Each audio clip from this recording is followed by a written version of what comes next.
মিরপুরের পল্লবীতে এই দীর্ঘ লাইনের সারি বলে দিচ্ছিল কতটা সাড়া জাগিয়েছে গাজী টায়ার্স ক্রিকেটার্স ফান্ডের এই কার্যক্রম। 7টি বিভাগের সফল আয়োজনের পর নির্বাচকরা এখন ঢাকার সিটি ক্লাবের মাঠে। ক্রিকেটার হওয়ার স্বপ্ন লালন করেই দীর্ঘ সময় লাইনে দাঁড়িয়ে এই অপেক্ষা। নির্ঘুম রাতও কেটেছে অনেকের। অপেক্ষা এখন নির্বাচকদের নজর কাড়া। খুব কষ্টকর, লাইনে ঢুকা যাচ্ছে না, অনেক ভিড়, অনেক প্রতিযোগিতা। এরকম একটা এই ইভেন্টে আসলে কষ্ট মনে হয় না। আর যদি আমি ইয়েস ক্যাপ পাই তাহলে আমার এই কষ্টটা আর কষ্ট থাকবে না।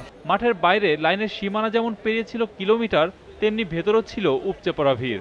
ঢাকা বিভাগের বাড়তি চাপ সামাল দিতেই বেশ বেগ পেতে হচ্ছিল আয়োজকদের। আমি মনে করব যে মাত্রাতিরিক্ত উৎসাহ এখানে সবচেয়ে বেশি হচ্ছে আমাদের আসলে খুব কষ্ট হচ্ছে, সামলানো খুব ডিফিকাল্ট হয়ে যাচ্ছে। ঢাকাটা যদি আমরা সাকসেসফুলি করতে পারি তাহলে আমার মনে হয় যে আমাদের এই ইভেন্টটা আসলে খুব ভালোভাবে আমরা সাকসেসফুলি করতে পারবো। তারপরে হয়তো বুট ক্যাম্প থাকবে, সেটা আসলে অন্য ব্যাপার, যেহেতু একটা আবাসিকের মতো হবে। তো এই আজকে ঢাকারটাই আমাদের জন্য আসলে খুব বড় চ্যালেঞ্জ হিসেবে চিন্তা করছিলাম যে ঢাকায় বেশি হবে, কিন্তু এত বেশি হবে আসলে এটা আমরা বুঝি নাই। তো দেখা যাক, সারাদিন আমাদের হাতে টাইম আছে এবং আমাদের রিজার্ভ ডেও আছে। তো আজকে যদি আমরা শেষ না করতে পারি আমরা রিজার্ভ ডেতে যাব। মাঠের ভিতরে এবং বাইরে ছিল প্রায় 8,000 প্রতিযোগী। প্রথম দিনে নিজেদের প্রমাণের সুযোগ পেয়েছেন প্রায় 4,000। বলের গতি কিংবা ব্যাটের ছন্দ দেখানোর সময়টা ছিল খুবই অল্প। তারপরেও প্রাথমিক বাছাই শেষে ইয়েস কার্ড পেয়েছেন 191 জন।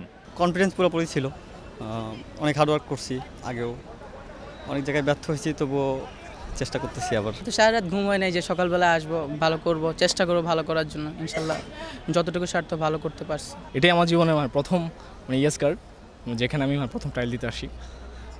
অসংখ্য ধন্যবাদ গাজী টায়ার্সকে। দীর্ঘ সময় অপেক্ষা করেও মাঠের বাইরে থেকেই ফিরতে হয়েছে অনেক প্রতিযোগীদের। তবে তাদের জন্য সুযোগ রয়েছে রিজার্ভ ডে। শুক্রবার দ্বিতীয় দিনের মতো এই বাদ পড়া প্রতিযোগীদের মধ্যে হবে ইয়েস কার্ডের লড়াই। আল আমিন সবুজ, জিটিভি নিউজ, ঢাকা।